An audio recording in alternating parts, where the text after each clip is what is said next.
The gods did not leave all at once.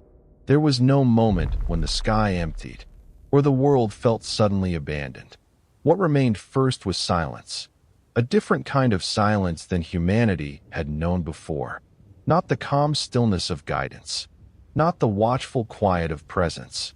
This silence felt unattended, unclaimed. The Anunnaki had always been distant, but distance is not absence. Now, something fundamental had shifted. The stone figures still stood where they always had. Massive, unmoving, eroded by time but untouched by doubt. Humans continued to walk past them, to bring offerings, to whisper requests. But nothing answered. At first, this felt temporary. A pause. The gods had been silent before. They always returned. This time, they did not. Days passed, then seasons. Life continued, because life always does. Fields still needed tending. Cities still needed order. And slowly, without ceremony, humans began to fill the quiet. They did not announce this change. They adapted to it. Where guidance had once flowed downward, decisions now flowed outward. From councils, from elders, from those who spoke most confidently. In the absence of divine correction, this was not rebellion. It was necessity. Silence creates pressure. Pressure demands structure. The first structures were small. Local customs, agreed upon rules, shared rituals meant to preserve continuity. Humans told themselves this was temporary, that the gods would see the effort and return. But deep down, something else was forming. A realization, unspoken but growing. If the gods did not speak, someone had to. The Anunnaki had not taken authority with them. They had left it behind. Unclaimed authority never remains unclaimed for long. Those closest to the temples felt the shift first. They were used to interpreting signs, dreams, subtle patterns. Now there were no signs to interpret, only expectation. People looked to the priests for answers that no longer arrived from above. At first, the priests were honest. They admitted uncertainty. They spoke carefully, but uncertainty does not hold communities together. Certainty does, and so language changed. Not abruptly, gradually. What the gods say became what the gods would want. This distinction mattered. It allowed interpretation to harden into instruction. It allowed guidance to become rule. The Anunnaki did not interrupt this process. They did not correct the assumption. They had already stepped far enough back. That correction was no longer part of the design. Humans mistook absence for permission. In truth, it was inheritance. Authority passed not by declaration, but by default. Those who organized food distribution gained influence. Those who enforced order gained loyalty. Those who claimed alignment with divine memory gained power. No one questioned this shift openly, because nothing seemed wrong. The world still worked. Order replaced guidance seamlessly. In some ways, it felt more efficient. Decisions were faster. Disputes had clear outcomes. Humanity discovered something dangerous that day. Control felt good. Not dominance. Control. The ability to predict outcomes. To enforce stability. To remove ambiguity. The gods had once provided this framework. Now humans were learning to replicate it. Without understanding its cost. The silence remained. But it was no longer empty. It had been filled. With voices. With laws. With systems. The stone figures watched. Not judging. Not intervening. They had done this before. Not here. Not with this species. But they recognized the pattern. A civilization stepping into authority. Without continuity. Power without memory. Always reshapes itself into hierarchy. Humans did not see this yet. They were too busy surviving the transition. Too focused on keeping the world running. To notice the deeper transformation. The Anunnaki had not left humanity alone. They had left humanity with itself. And that would change everything. Once authority began to circulate among humans, it did not remain abstract for long. Authority always seeks a shape. At first, it lived in voices, in elders who spoke calmly, in priests who remembered rituals. But voices fade, and memory weakens. So authority learned to anchor itself. It found stone. It found symbols. It found position. The temples changed first. They were no longer places of listening. They became places of instruction. The difference was subtle. Listening allows silence. Instruction fills it. Rituals grew more frequent, more precise, more structured. What had once been gestures of alignment became requirements. Attendance mattered. Timing mattered. Correctness mattered. This was not corruption. It was optimization. A growing population required predictability. Predictability requires rules. Rules require enforcement. The priests did not invent this need. They responded to it. They stood at the intersection of memory and expectation. And slowly, expectation won. The language they used shifted accordingly. They no longer said, "The gods spoke." They said, "The gods demand." Demand creates obligation. Obligation creates hierarchy. Those who questioned the shift were not punished. They were ignored. Irrelevance is the quietest form of control. Alongside the temples, another structure rose. Leadership, not guidance.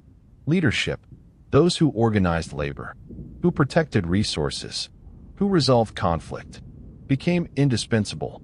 Indispensable roles accumulate authority without needing permission.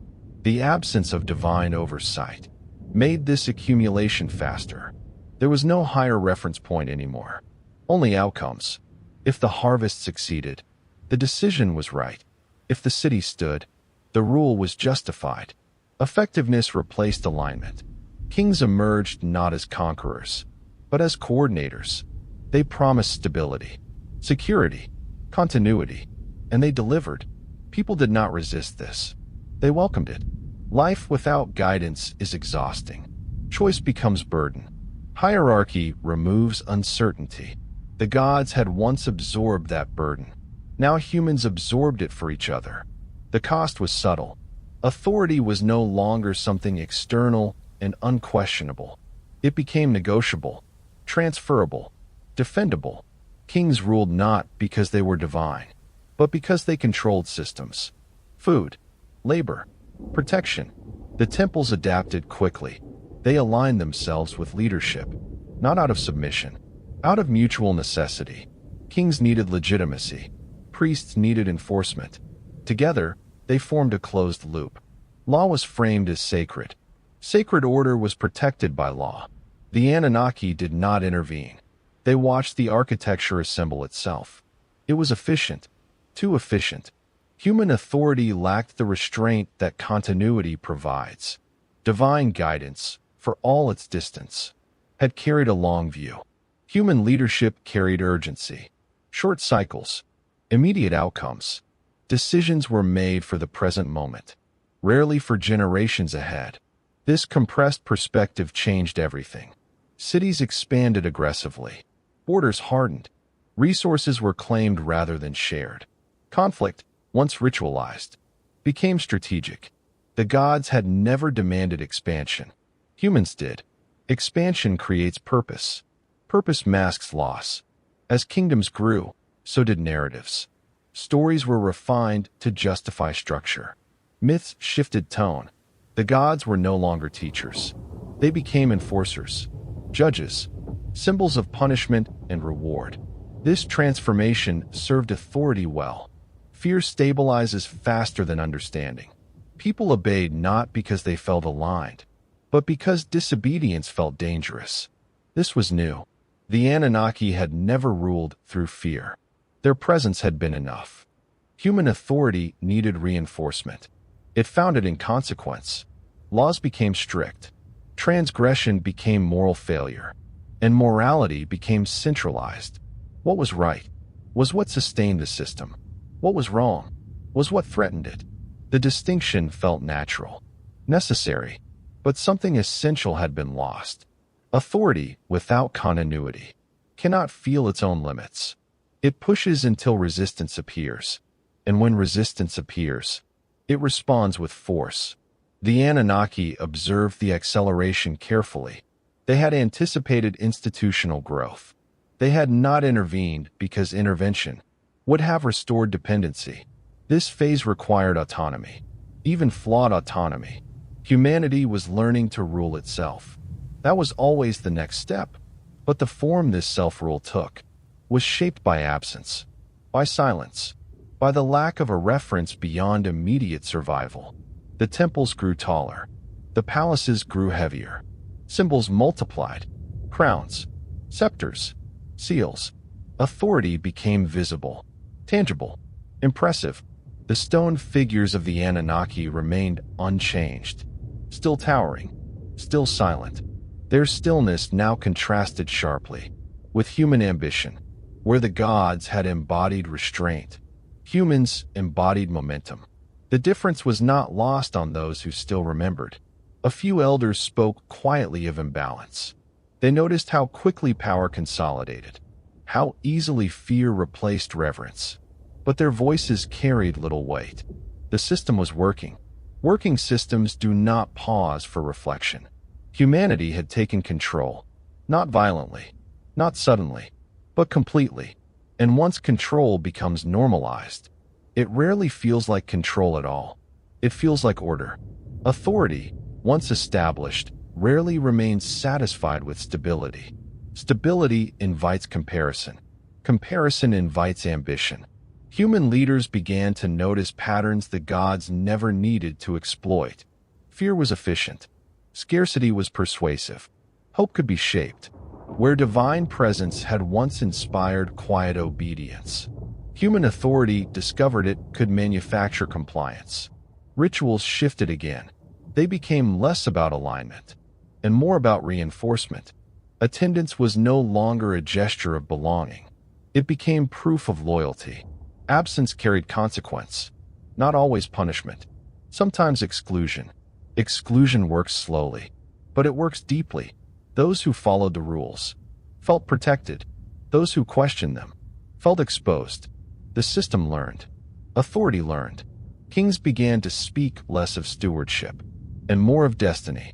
Their rule was framed as necessary, inevitable, chosen. This language mattered. Inevitability removes accountability. If power is destiny, then resistance becomes defiance of order itself. The priests refined this idea carefully. They did not invent new gods. They reinterpreted old ones. The Anunnaki, once distant guides, were recast as overseers, watchers, judges. This interpretation served a purpose. If the gods were watching, then authority was never alone. Even in silence, the absence of response was reframed as approval. Silence could mean many things. Human authority chose the meaning most useful to it. This was not deception. It was adaptation. A society without divine correction must justify itself continuously. Narratives became essential. Stories were standardized. Myths were edited. Contradictions were smoothed away. Complexity is dangerous when control depends on belief. Belief prefers clarity. Clear roles, clear consequences, clear hierarchies. Children were taught early where they belonged, what questions were acceptable, which ones were not useful. Education shifted, not toward curiosity, but toward function. Learning became preparation. Preparation for role. Role replaced identity. This made society scalable. Cities grew faster than ever before. Trade expanded. Infrastructure hardened. From the outside, civilization appeared to thrive. Inside, something tightened. Authority no longer needed justification. It needed maintenance. Maintenance requires repetition. Repetition dulls awareness. People stopped noticing the boundaries because the boundaries never moved. They simply existed. Those who felt uneasy were told they lacked faith, or discipline, or gratitude. These explanations were easier than confronting imbalance. Human authority learned another lesson the gods never needed. Control increases fastest when it presents itself as protection. Threats were emphasized. External enemies, internal disorder, divine displeasure. Fear became a tool, but not a blunt one. It was applied selectively, enough to remind, never enough to destabilize. The Anunnaki had never ruled through anxiety. Human authority refined it into an art. Order became synonymous with survival. Survival justified everything. Borders hardened further. Differences between groups sharpened. Identity became tribal. Us and them. This division simplified governance. Complex societies fracture under ambiguity. Clear divisions prevent reflection. Reflection slows action. Action was valued above all else. The silence of the gods faded into background noise. Generations grew up, having never experienced guidance. They did not miss it. You cannot miss what you have never known. The stone statues became symbols of permanence, not of wisdom. People no longer stood before them in contemplation. They stood before them for reassurance. Authority had shifted completely, from divine presence to human structure, from continuity to command, from alignment to enforcement. The Anunnaki had stepped far enough away. That intervention would now undo the process. And undoing was never the goal. Humanity was meant to take control. The form that control took was always going to reflect the absence that birthed it.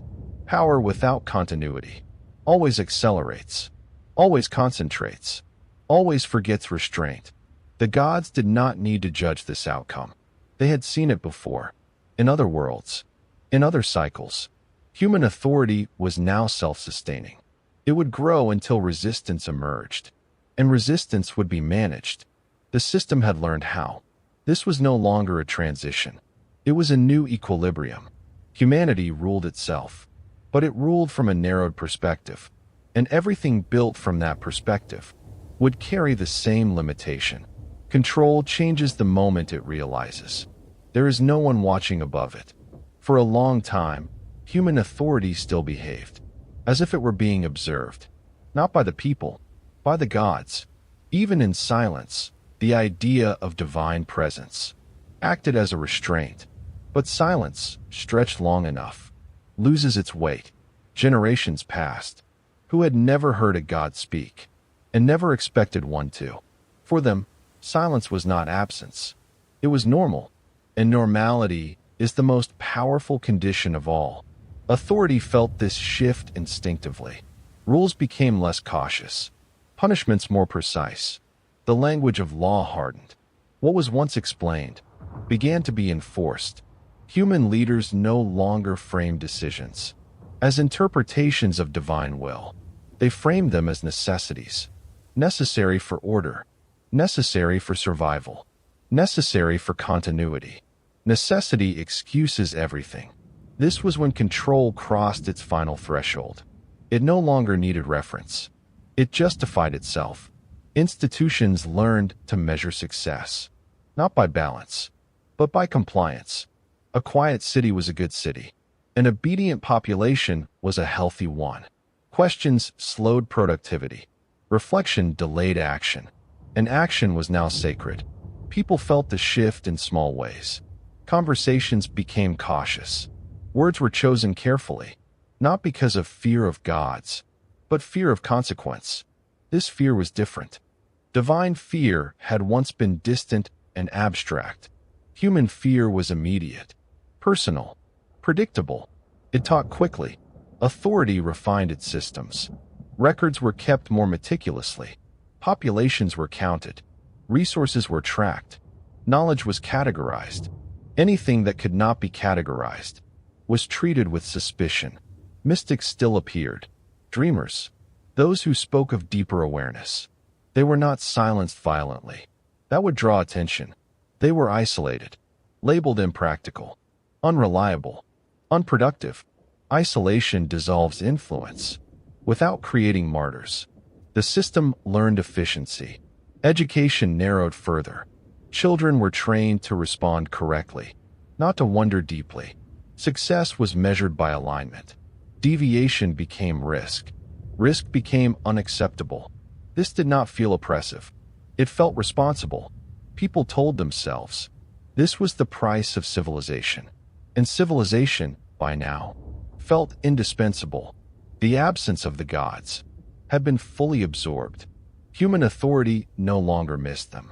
It no longer referenced them. It had replaced them, not in form, in function. The Anunnaki were no longer needed as symbols of restraint. Their statues remained as artifacts of origin, nothing more. The most profound change was not visible in law or structure. It occurred internally. Human perception adjusted. People began to equate order with truth. If something disrupted order, it must be false. If an idea unsettled the system, it must be dangerous. This inversion was complete. Truth was no longer something discovered. It was something permitted. The boundary once set by the Anunnaki had now been reinforced by human institutions themselves.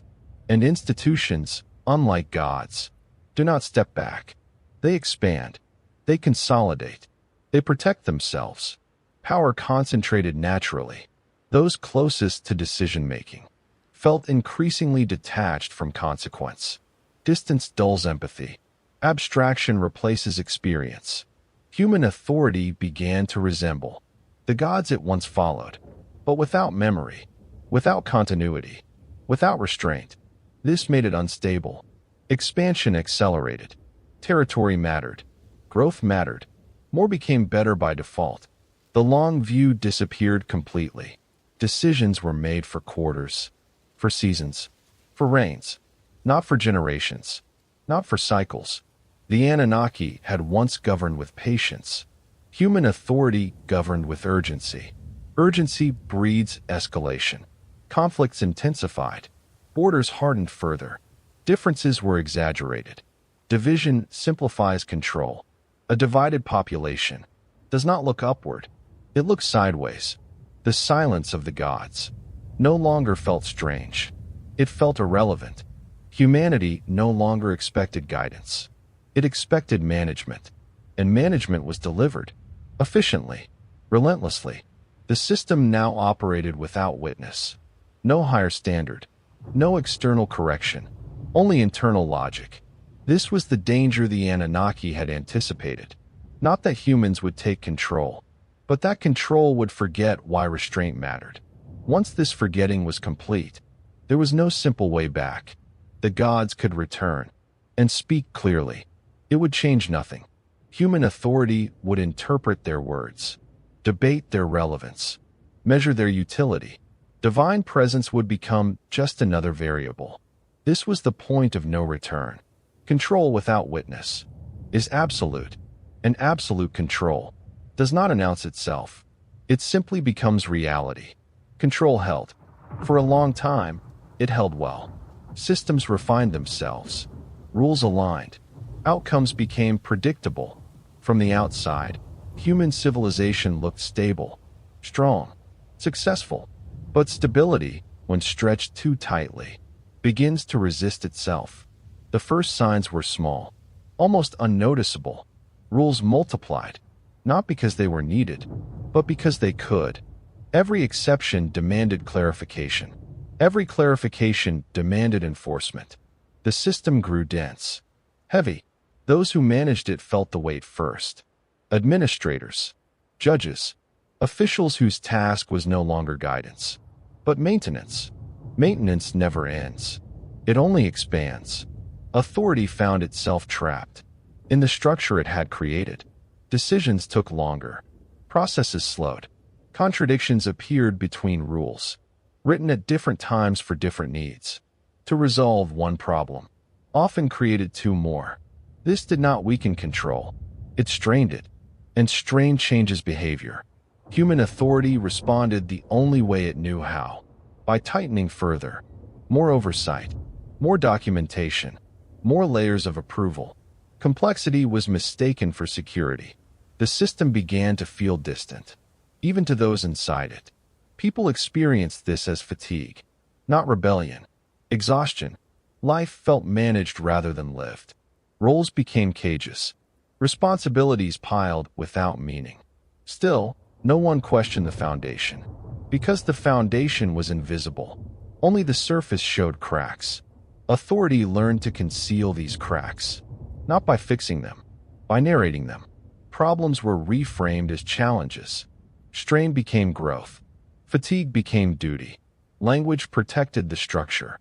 It always does. The gods had once provided meaning. Without explanation, human systems required constant justification. This difference mattered. Justification is fragile. It must be renewed endlessly. And endless renewal drains energy. People began to disengage quietly. They complied outwardly, while withdrawing inwardly. Obedience remained. Belief thinned. The system still functioned, but it no longer inspired. This was dangerous. A structure without belief relies increasingly on force, not always physical force, administrative force, economic force, social pressure. Compliance became measurable, quantified, tracked. Anything that could not be measured was treated as inefficiency. Human experience was compressed into data. This made control easier. It also made it colder. Those who fell outside acceptable ranges were corrected, re-educated, repositioned, not destroyed. Destruction draws attention. Correction preserves order. The Anunnaki had once limited humanity to prevent imbalance. Human authority now imposed limits to preserve itself. The motivation had changed. The outcome felt similar. Resistance appeared eventually, not as revolt, as confusion. People struggled to explain why life felt increasingly empty. Despite unprecedented organization, the old myths resurfaced quietly. Stories of gods who walked among humans, of guidance without domination, of a time when order felt lighter. These stories were tolerated, contained. They posed no immediate threat. Nostalgia does not destabilize systems. Action does. Human authority learned to allow longing, as long as it remained passive. The silence of the gods was remembered differently now, not as loss, as legend. Legends are safe. They cannot interfere with policy. Still, the cracks widened. Institutions grew too large to adapt quickly. Decisions lagged behind reality.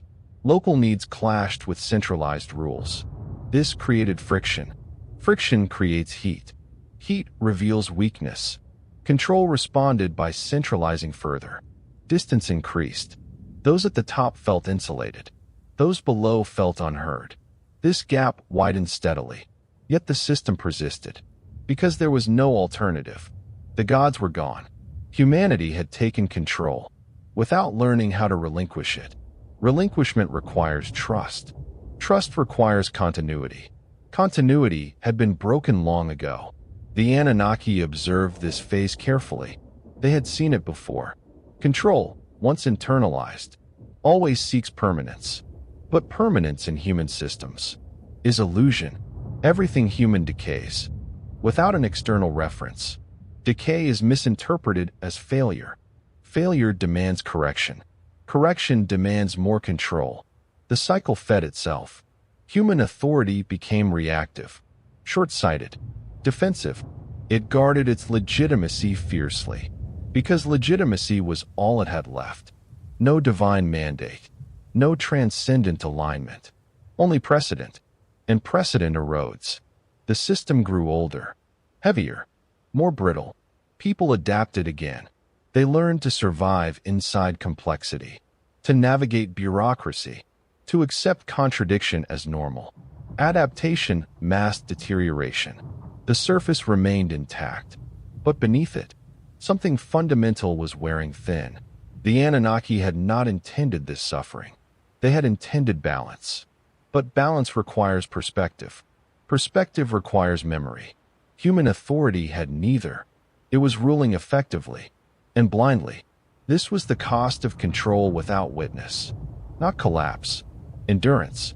Endurance without meaning. A system that could not fail, but could not fulfill. The cracks were now visible to those willing to look. But looking required stillness. And stillness had become rare.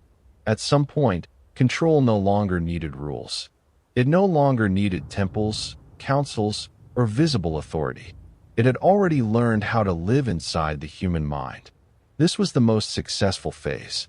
not because it was enforced, but because it was accepted.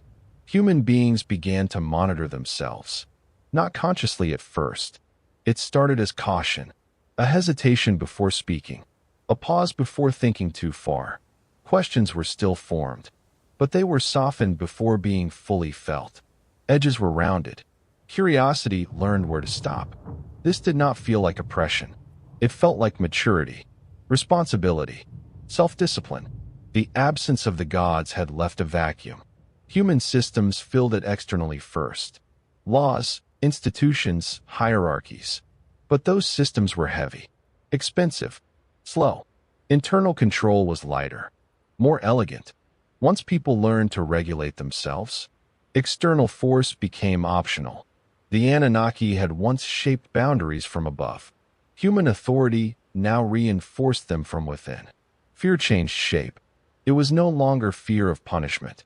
It became fear of deviation, fear of being out of alignment with what was normal.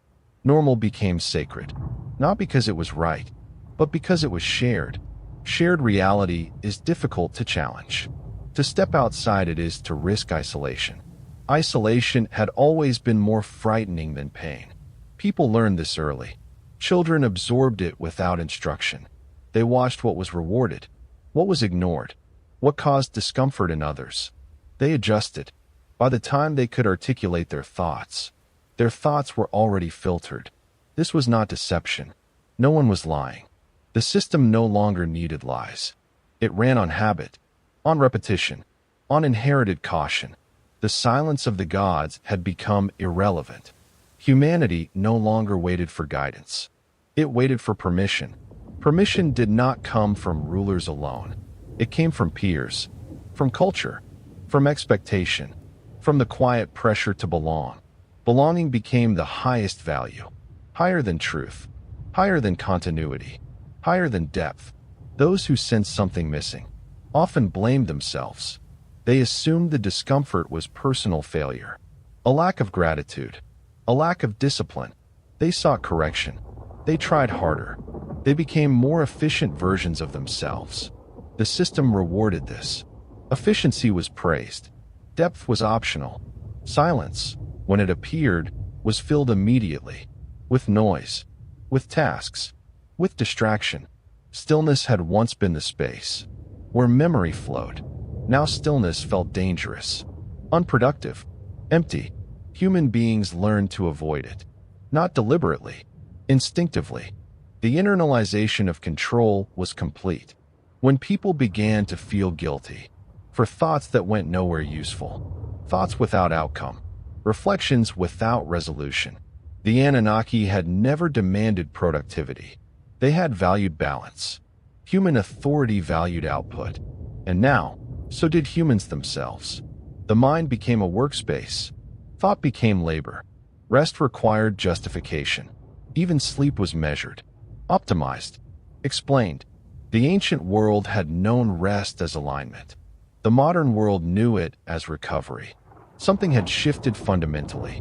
This internal shift made resistance nearly impossible. You cannot rebel against something you experience as yourself.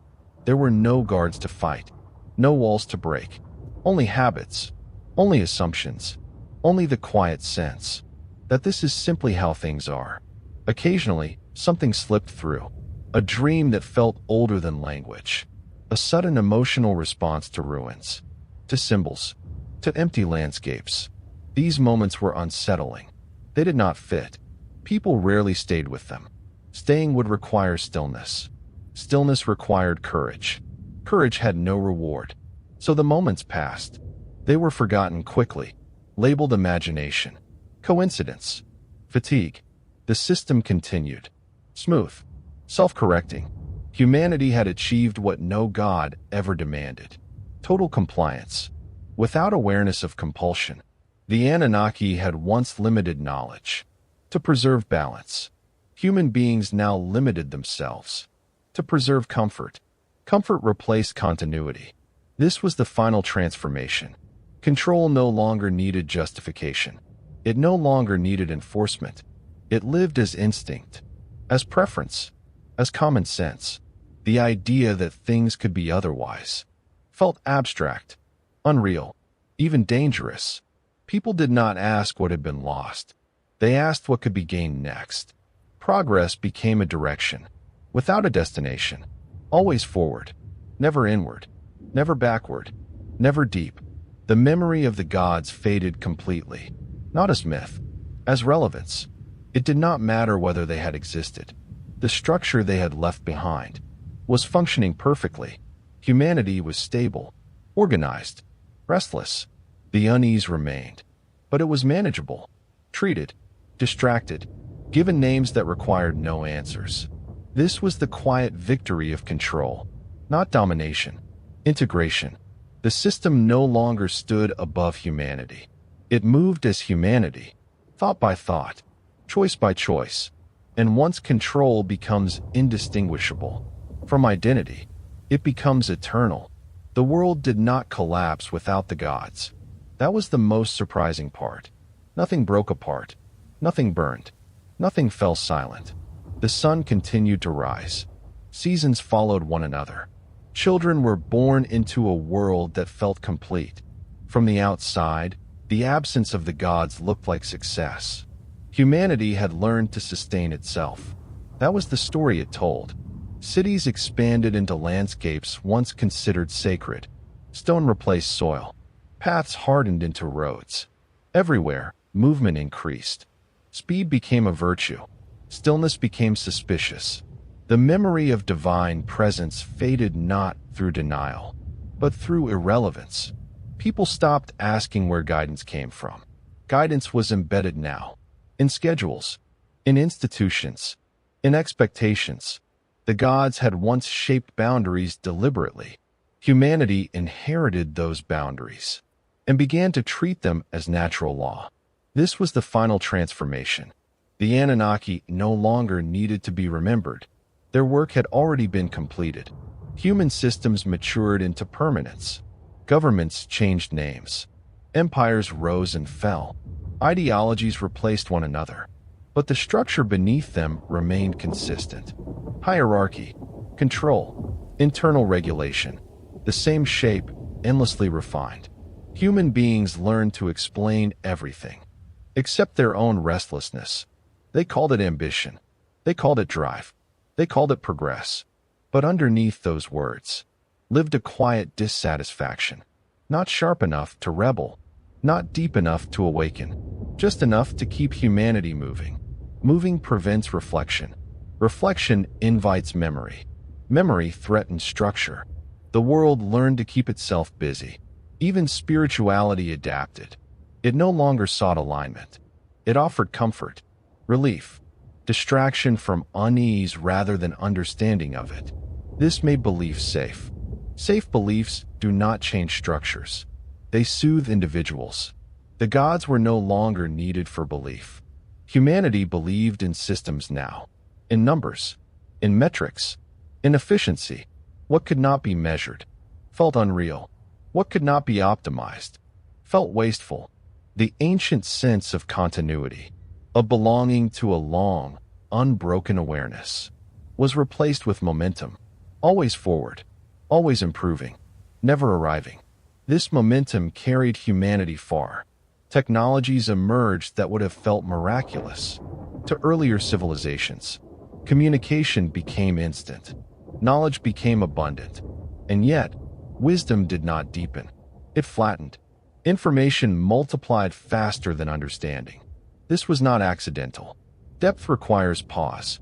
Pause disrupts systems built on flow. Humanity had inherited a world that rewarded motion above all else. The Anunnaki had once stepped back to prevent imbalance. Humanity now stepped forward without recognizing imbalance at all. The absence of gods did not free humanity. It normalized containment. Freedom existed within a defined range, wide enough to feel expansive, narrow enough to remain stable. Those who sensed the edges of that range often struggled to articulate it. They felt a pressure, a ceiling, an invisible resistance when thought stretched too far. These sensations were dismissed as anxiety, as overthinking, as weakness. The culture did not reward depth. It rewarded function. Those who adapted thrived. Those who lingered fell out of place. The system did not punish them. It simply moved past them. This was more effective. The Anunnaki had never intended to erase humanity's potential. They had intended to shape it. A species that could build endlessly, without destabilizing the larger order. From their perspective, the outcome was elegant. Humanity became self-regulating, self-limiting, self-correcting. No intervention required. The gods did not return, not because they were gone, but because returning would change nothing. A spoken truth means little to a consciousness structured not to hold it. The system would interpret, categorize, neutralize. Divine presence would become history, or metaphor, or entertainment. The boundary was complete. The world continued. Humanity slept, worked, built, forgot. Occasionally, late at night, in moments when the noise finally thinned, something stirred, a sense that the story began too late, that something fundamental had already happened, before memory allowed it to be remembered. This feeling rarely lasted. Morning came. Obligations returned. The system resumed its rhythm. The Anunnaki did not need worship. They did not need obedience. They needed only one thing: that humanity would never fully remember what it had been capable of becoming. And that condition held perfectly. History moved on, but it almost didn't.